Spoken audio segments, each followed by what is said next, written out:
Shalom, selamat pagi untuk kita semua.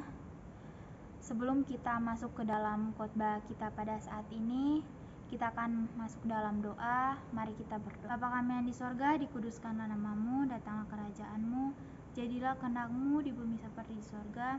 Berikanlah kami pada hari ini makanan kami yang secukupnya, dan ampunilah kami akan kesalahan kami, seperti kami juga mengampuni orang bersalah kepada kami.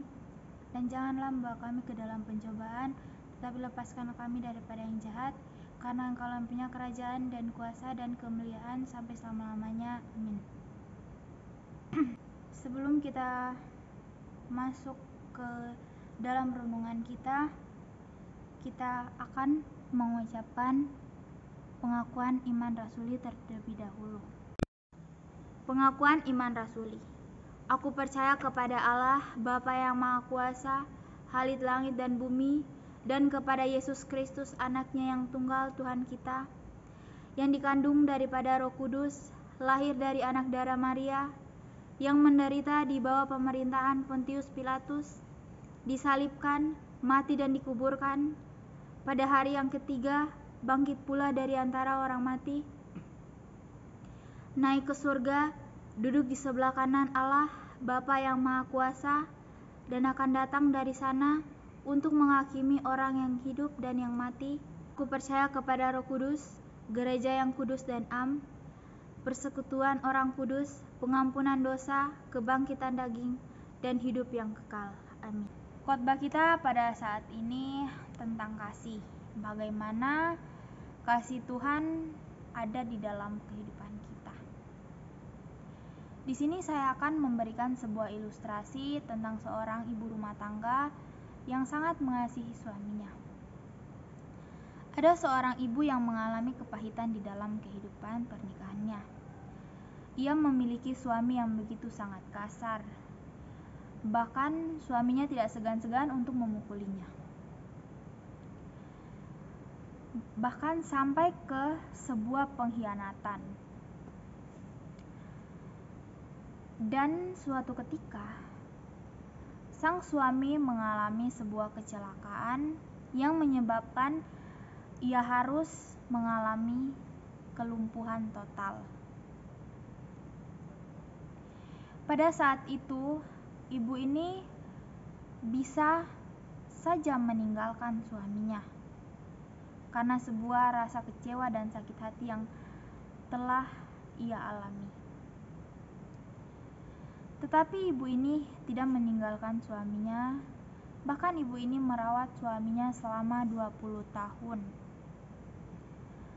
Dan suatu ketika ada sebuah luka yang sudah membusuk di dalam tubuh suaminya dan menyebabkan adanya sebuah belatung-belatung yang sangat menjijikkan.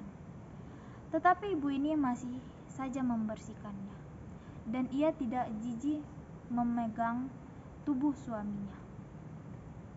Kita dapat mempelajari kasih setia ibu ini kepada suaminya. Itu adalah penerapan kasih setia Tuhan dalam kehidupan kita. Dan di sini saya akan memberikan beberapa poin-poin dan kata kunci bagaimana kasih setia Tuhan dalam kehidupan kita. Yang pertama, kita buka di dalam Yohanes 15 ayat 11 sampai 12 yang berbunyi demikian. Semuanya itu kukatakan kepadamu supaya sukacitaku ada di dalam kamu dan sukacitamu menjadi penuh. Inilah perintahku, yaitu supaya kamu saling mengasihi seperti Allah telah mengasihi kamu. Bagaimana kita dapat mengekspresikan kasih setia Tuhan di dalam kehidupan kita? Sebab kasih Tuhan itu tidak hanya ucapan saja, tetapi Tuhan mewujudkannya dengan sangat nyata di dalam kehidupan kita melalui pemeliharaannya, berkat-berkatnya, dan keselamatan yang telah Tuhan berikan kepada kita. Kita pun yang telah menerima anugerah kasih-Nya tidak boleh menyimpannya hanya untuk diri kita sendiri, tetapi kita harus membagikan dan menyalurkannya kepada orang lain. Karena itu akan membuat Tuhan dapat mengasihi dan membuat Tuhan begitu bersukacita dan begitu sangat senang.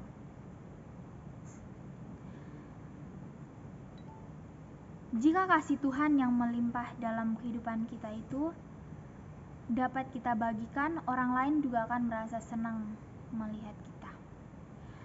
Jadi semuanya kita harus dapat membagikan kasih setia Tuhan di dalam kehidupan kita setiap hari. Yang kedua, kasihi sesama manusia seperti Allah telah mengasihi anak-anaknya. Kasih merupakan perasaan yang ditunjukkan melalui tindakan. Kita perlu mengingat firman Tuhan yang terdapat di dalam 1 Yohanes 4 ayat 11 yang berbunyi, "Saudara-saudaraku yang kekasih, jikalau Allah sedemikian mengasihi kita, maka haruslah kita juga saling mengasihi.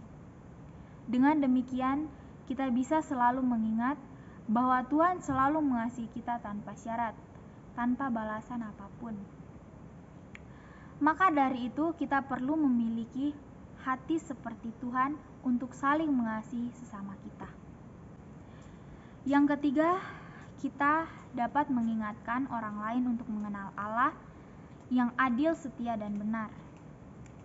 Di dalam Mazmur 40 ayat 11 yang berbunyi demikian, "Keadilan tidaklah kusembunyikan dalam hatiku, kesetiaanmu dan keselamatan daripadamu kubicarakan.